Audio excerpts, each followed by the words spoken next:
Yep. So these are a couple of examples of vector fields. Yeah, if you consider gravitational field, yeah, it is a vector field, and electromagnetic field, yeah, that one is a field. At each point in the space, you can find the gravitational force. Yeah, all right. Each point in the space, yeah. Similarly, electromagnetic field, yeah. So those are the examples of vector fields. Yeah. And we started talking about, yeah, yeah, space curves in 2 dimensions as well as 3 dimensions. This is an example of, yeah, a space curve in 3 dimensions, right? So so it has a variable or parameter t. When you vary this t, remember, yep, so I have nice ways, but yeah, here we go. Yeah, so this is x coordinate, y coordinate, z expressed in terms of a t single variable, single parameter t. When you vary t, these coordinates, vary, right? So let's vary this parameter t from -5 to 5 here. Look at this. So look at the graph of this here. So let me play this one. Yeah, when you vary t, so you get different points in on this curve. So this is yeah, from here to, so we reduce this parameter from 5 to -5. Then we get our orientation. When you increase the parameter from -5 to 5 +5, it is going in this direction. When you reduce, it's going backward. Here, so this is a space curve in 3-dimensional space. Right.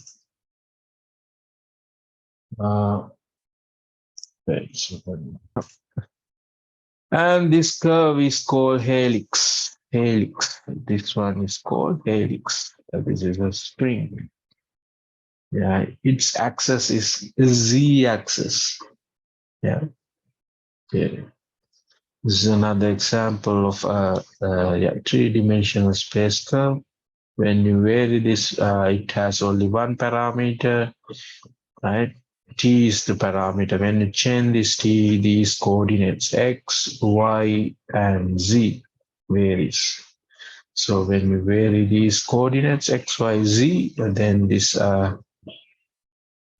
this particle moves according to this variation of t. Yeah. And so orientation, as I said before, there's an orientation. So when you change from negative to positive, so there's a one orientation, right? When you change from positive to negative, so we get a reverse orientation. Yeah. Okay. Right. Yes.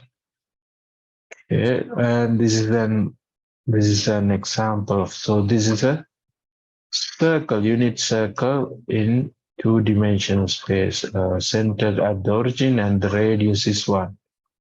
Yeah. When you vary t from 0 to 2 pi, so point, starting from here and going in this anti-clockwise direction or counterclockwise direction. And if you vary t from 2 pi to 0, going the way around. Yep. So we were discussing those things. Limit, you know how to take the limit of a vector valued function. Yeah. You have to take the limit component wise, right? So limit of this vector function is same with the limit of each component. Yeah. So this function goes to approaches where 2 as t tends to 0. Yeah, this function approaches 0 as t tends to 0. Yeah, this one to 0. Then the vector value function approaches this vector as t tends to 0. Like that. Yeah, we were discussing. And so we can, yeah, if you have a parameter, single parameter, you can talk about its derivative, and yeah, its derivative. So its derivative, if you have space curve like that, the derivative gives you the velocity at each point. Yeah, for instance. So yeah, so this kind of yeah, so you get the velocity. And you can integrate this yeah, vector value function we talked yeah, so these are example. Yeah, yeah, we will. These are simple stuff. And ended we ended our talk by discussing vector tangent, tangent vector. Yeah. So if you are given the space curve like this, you are able to find its derivative, right? So that gives you the slope at any point. Slope or tangent to the curve at any point, right? So then you can find the unit tangent by dividing its magnitude, right? So this function is this is also a function of t. It is also a vector function, right? Because this is a vector, right? So this is called unit tangent vector. Yeah, unit tangent vector. Yeah, so we proved that if you have so you know the if you have a circle, so unit tangent vector or tangent vector is always perpendicular to the position vector. So look at the angle between these two vectors. So always 90 degrees. Yep. You can shift this vector to there, then the angle between these two vectors is 90 all the time. So we pull that, and so I think we discussed this bit. Yep. Yep. So if you are given the position vector, you are able to find the velocity by differentiating this function with respect to the variable. Let's assume this is time. Mhm. Yeah, you are able to find the velocity as well as the acceleration. That you only want to do is differentiate twice this function with respect to time.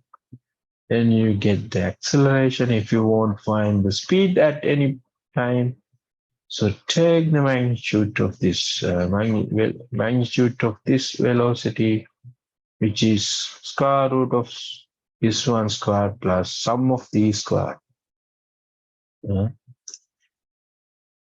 you explain velocity example? Okay. So so this time you are given the acceleration at time t, general time t, and you are given the initial velocity as well as the initial position vector of that particle, right? So if you have acceleration, how do you get the velocity? Integrate. When you integrate, acceleration, you get velocity. Yeah, when you integrate, you have to put an arbitrary constant because these are vectors. You have to put that arbitrary constant in vector form, right? So C is a arbitrary constant, vector arbitrary constant. So it has C1, C2, C3, three components, right? Right? Because these are vectors, V is a vector, right? So to make sense, this should be a vector. You cannot add a constant because these are vectors, right? So this is written in terms of I, J, K unit vectors, and C also should be a vector. So first component, let's say C1, I, C2, J plus C, C3, K, like that, right? Okay, then if you know velocity, how do you find the position vector? Just integrate. If you integrate this, yep. So you have this information, and you know this initial velocity. Now you can substitute.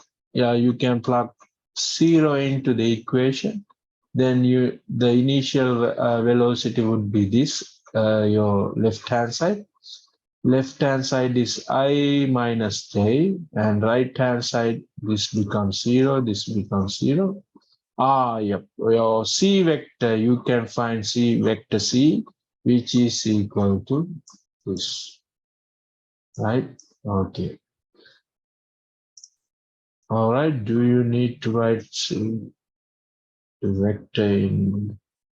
Yeah, you better mention it is a arbitrary vector C, because you are integrating this acceleration function.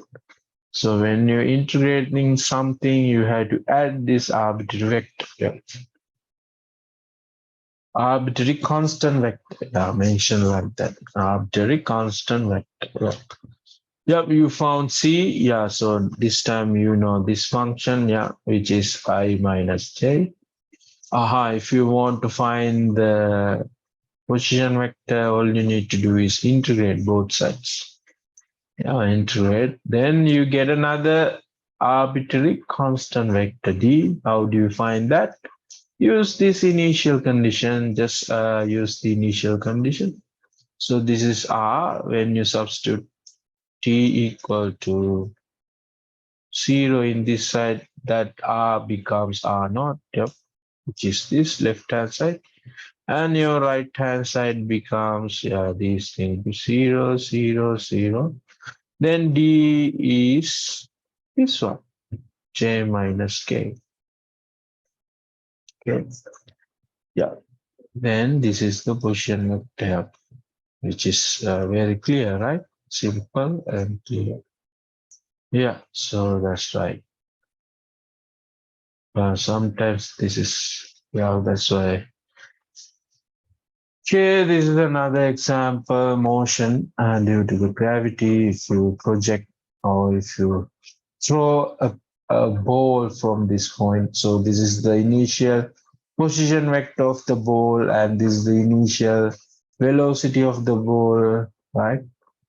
And you can find the velocity at any point. It is given here, or position vector. Here, this is the x component and y component, which is, yeah. And this is the acceleration to the x. Yeah. So because if you throw this ball, so there's a gravitational force acting on the ball, right? Gravitation force acting on the ball, which is in the direction, that goes to, in this direction. Yeah. So that's why it is in this direction. So so yeah, minus g is the magnitude of that one.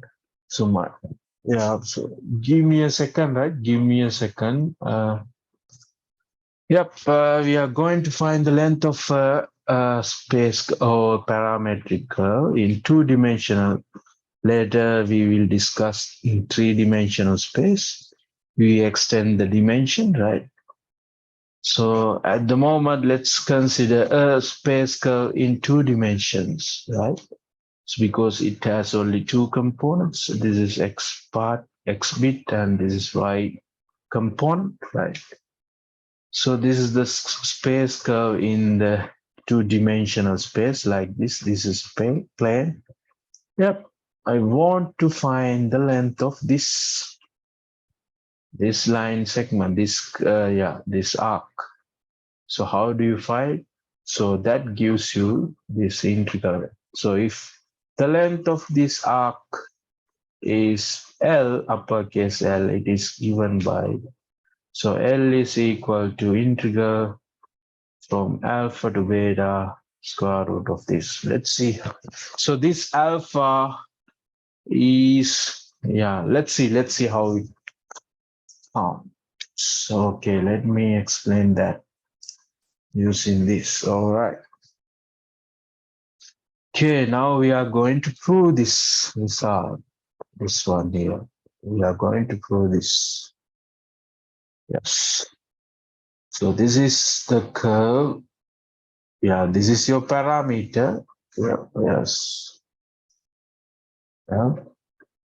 This is your parameter T. When you change this parameter, you get different points.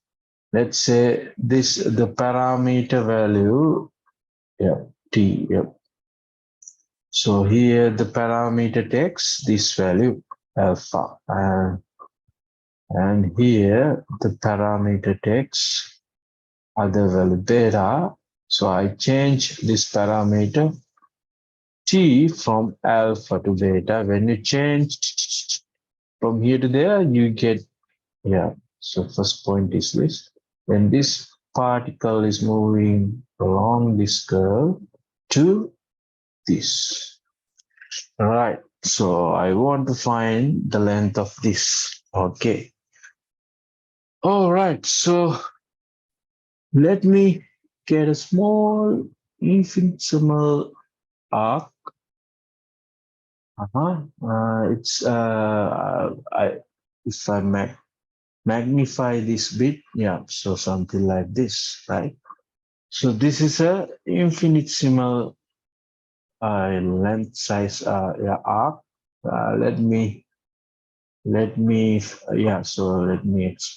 the length of this infinitesimal arc is ds, right? Then ds would be this, and this is dx, and this is dy. Very small, infinitesimal small, right? Very small, right? ds. Then this is almost same with this straight line, this line segment, straight line segment, right? So now you can apply. So how do you get an expression for ds? Yeah. So what ds is approximately equal to, so this is ds. Exact. I will draw this exactly. This is dx. And I join these 2 points. When I join these 2 points, then you get this rectangle. Yep. So can you give me an approximation to ds? Yeah. ds is approximately Pythagoras theorem. You can apply Pythagoras theorem, dx squared dy squared, right? This is same with, I can pull this bit out from the square root, right? Then dx is 1 plus d by dx squared. Yes. Yep, here we go. So this is ds. So when you integrate, where's that? So let's say so this is the parameter value, right? Alpha. And let's say this is the point, corresponding point is a comma, let me check, alpha to beta dx. Okay, a varies from a to b. x varies from A to B. Okay. Let me put x component is A here. X component becomes B at this point, and let me put another B. This is C, then this is D. Okay. Yeah, X component varies from A to B. Okay, when you change alpha to beta, right? Okay, this is clear. Yeah, from A to B, this is ds. ds is this. When you integrate, when you integrate this ds from here to there, you get the full length L, right? Full length L. So this is in terms of x. So I put x coordinate, x varies from A to B. That's why you get A to B. This is clear. Now you can apply chain rule because x and y are functions of t. Then you can apply chain rule here. So d by d. Oh, what happened to this pen here? Something happened. dy by dx. Yeah, chain rule dy dt dt. I think you know this. So this is y prime, right? Y prime. In the denominator x prime, right? X prime, yeah, that's right. Y prime, x prime squared. Yes, yeah, simplify this. Yeah, you can consider taking the whole denominator. Yeah, this becomes the denominator now. Yeah, so cross multiply, yeah, you get this. And finally, yep. So you can change this one also by divide. Yeah, you can multiply dt dt. So that's why you get this part here. X prime. This is x prime square root of, yeah, so square root of x prime squared plus y prime squared, divide everything divided by x prime squared times x prime dot this dt, right? Clear?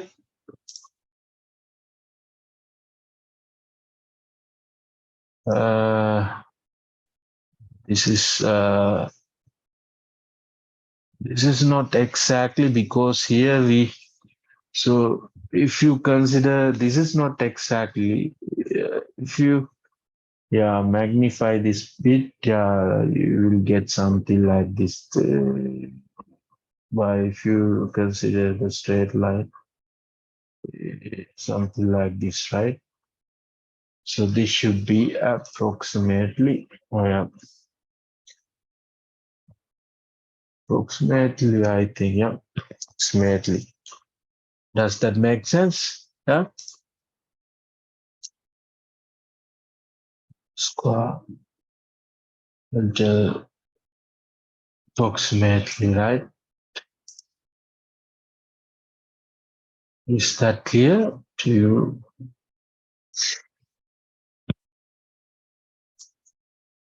Okay, so finally you get this, yep. So square root of square, yep. So you get modulus of this bit here. So something, you know this, x squared, which is equal to modulus of x. Okay, yeah, that's how you get modulus of x prime. Yeah. So this is clear, right? Yeah. Okay, this is ds, your ds.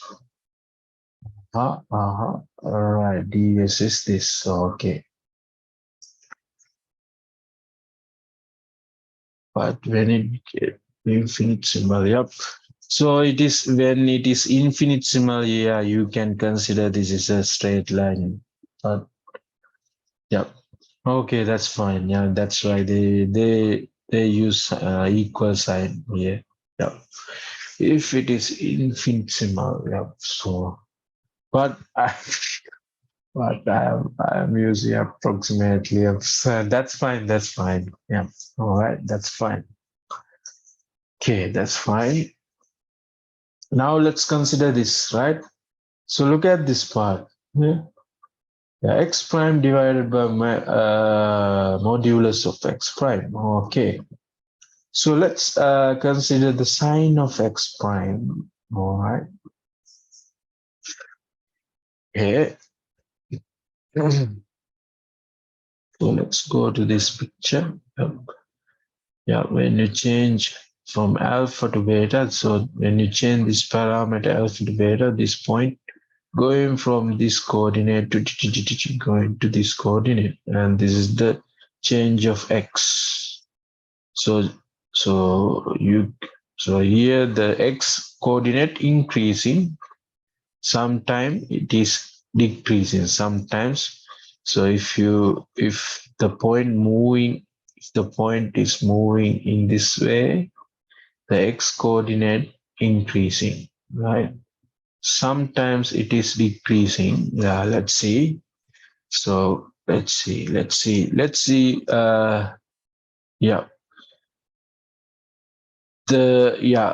let's consider, yeah, x prime is positive. X prime is positive mean, what does this mean? X prime is positive, that means x is increasing, right? So when you change t parameter from alpha to beta, so x is going like this, x coordinate from a to b, right? X is increasing for this case, right? When x prime is positive, what happened to this term? Yeah, this term is equal to 1. Got it? When x is increasing, this term is equal to 1. Because this is positive. This is positive. Got it? Did you understand that? All right.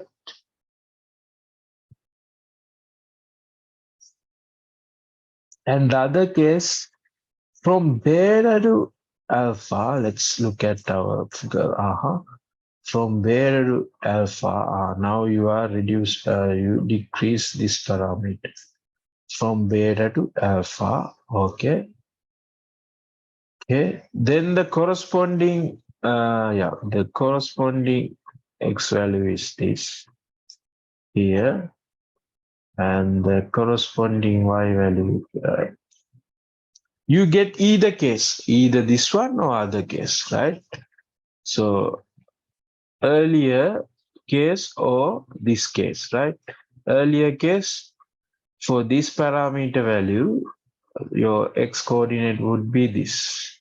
Then when you increase this parameter to beta, your x coordinate increasing to b.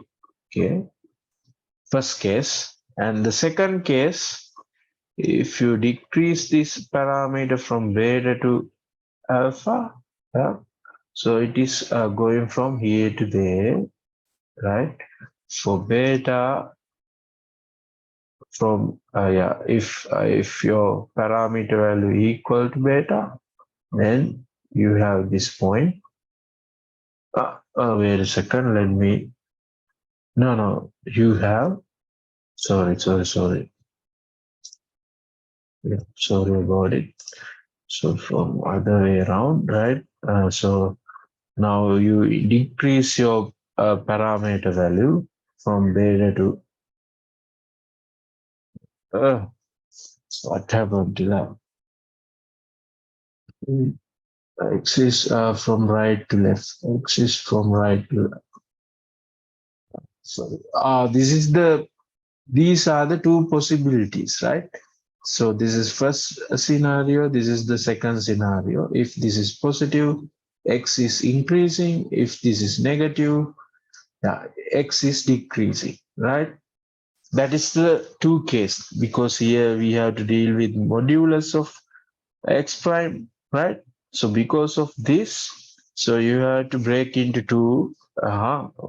So what happened when x prime is positive? This is the case. Then this guy is equal to 1. What if this guy is negative? Then this should be negative x prime, and numerator is x prime. Yeah, you can cross this out. You left with -1. Yeah, that's why you get -1.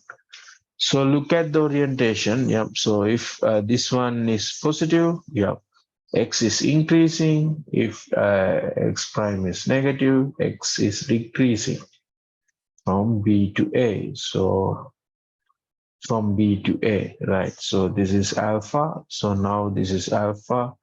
So for this one, let me remove this bit. Yep. So let me draw this one, decreasing one. X is decreasing. That means, so when you increase alpha, when you increase decrease, yep, confusing a little bit. Yeah, and so at the beginning, x coordinate is b. At the beginning, x coordinate is b, and when you increase this one, this particle moving backward to this position. This parameter value x takes this. So at this, so when x prime is negative, that's why you get negative sign.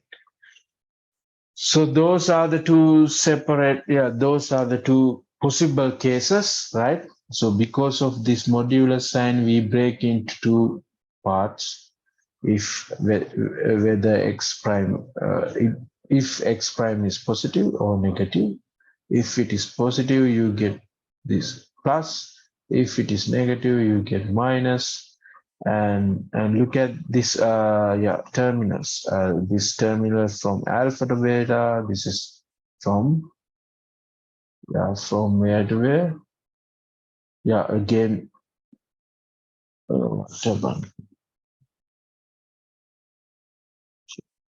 you are solving this, then the corresponding one will be alpha. Corresponding one is beta, from beta to alpha. Yep. Here, look at the terminal of x, changing from A to B. Yep. So A, the corresponding parameter value is beta, and the corresponding parameter value is alpha, but the sign is negative. So because you have negative, you can interchange these terminals. You get the same thing here. All right. So this equation is what happened to the stream? I don't know. So this is right. Is that clear to you? Any questions? Here, this bit. So did you understand why I consider two separate cases? Because of this magnitude. So either this could be positive or negative. If this is positive, this everything is equal to 1. If the denominator inside function is -1, then this whole thing is -1. Yeah, that's why I considered two separate cases. Then I computed this length. Then I get the same one, same thing. When you simplify this, you get the same result. Got it? Yes.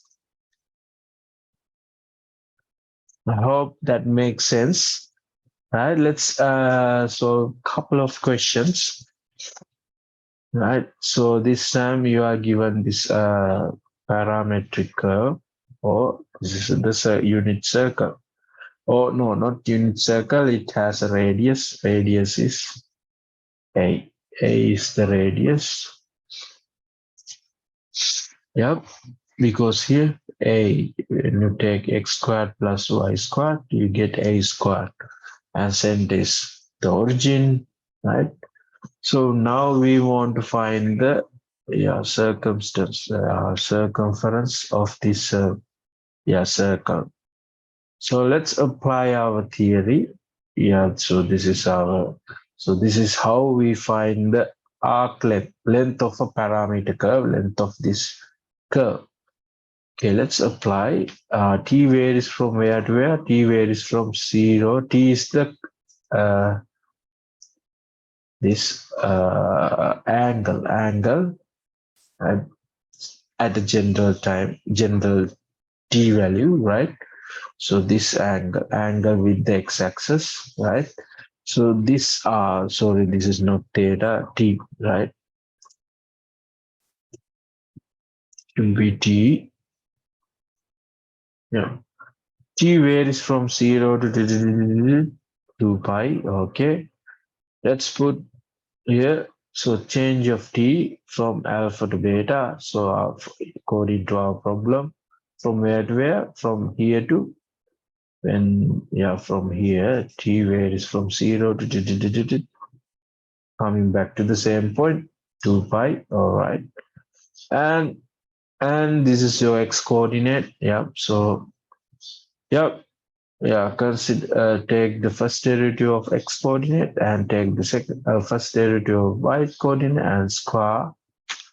Consider the sum of squares of those things. Yeah, yeah. So this is x. X and y, and you can find its derivatives. X prime is this one, and y prime is this, and take the sum of squares. Yep, and square ds is this one. Yep, and when you simplify this, you get a is the radius. Yeah, and dt. Yep, dt. Yeah, a is a constant, does not depend on t. It's a constant value. You can take it out from the integral side. Yeah, so then 2 by 8. Yeah, that is correct. Yeah. So you get this length of this path.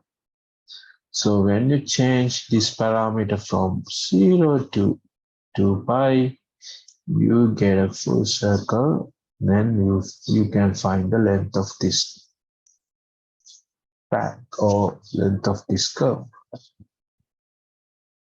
And this is another example. You can go to that. Yeah, so very easily you can find the length. You get 8 right? Okay, any questions?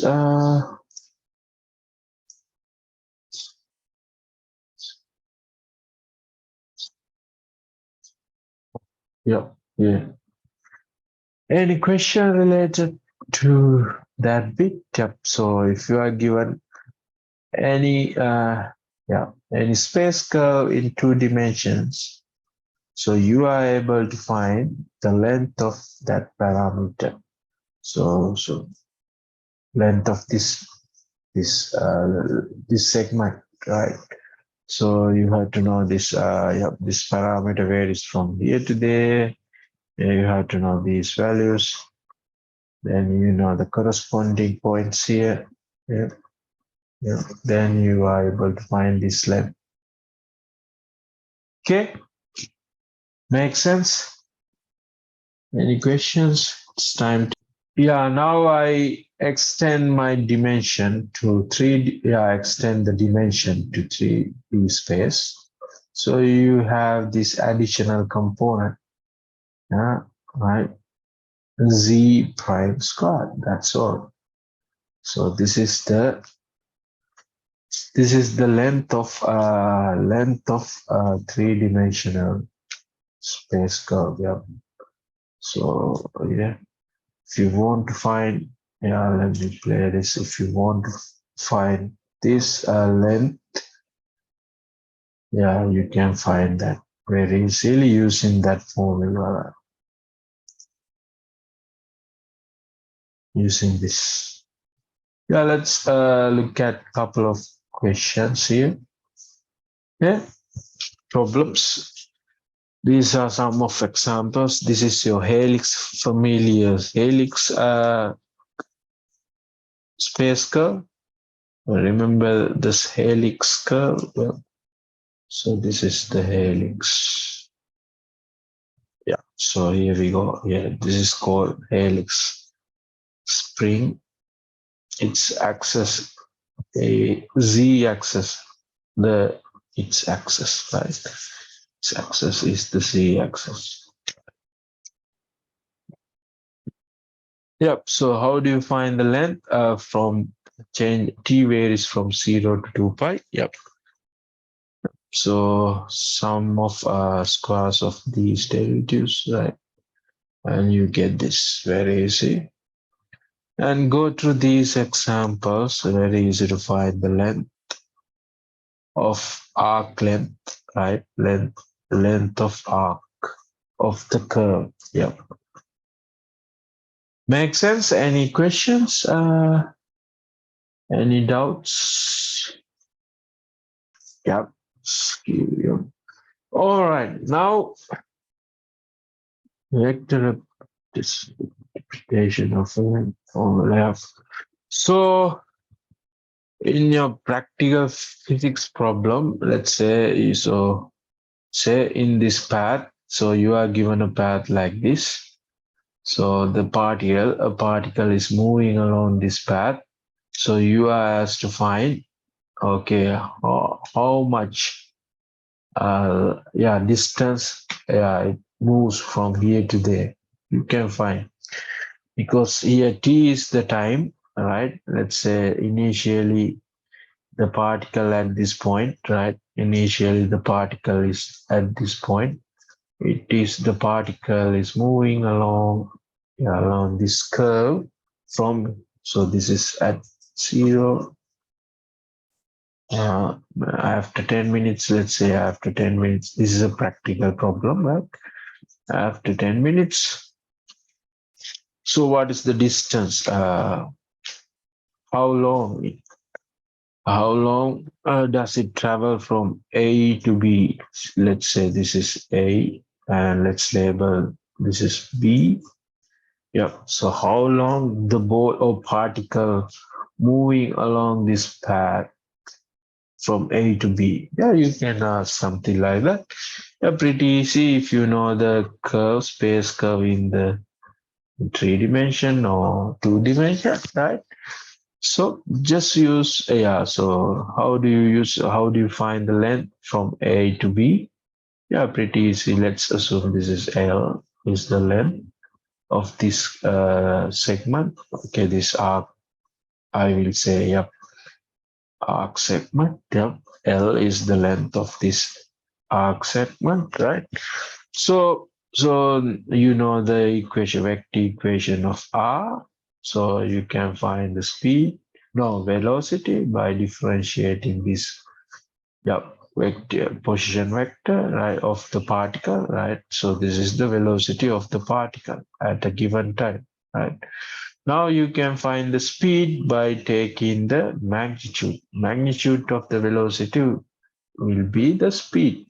So this is the speed of the particle at a given time, right?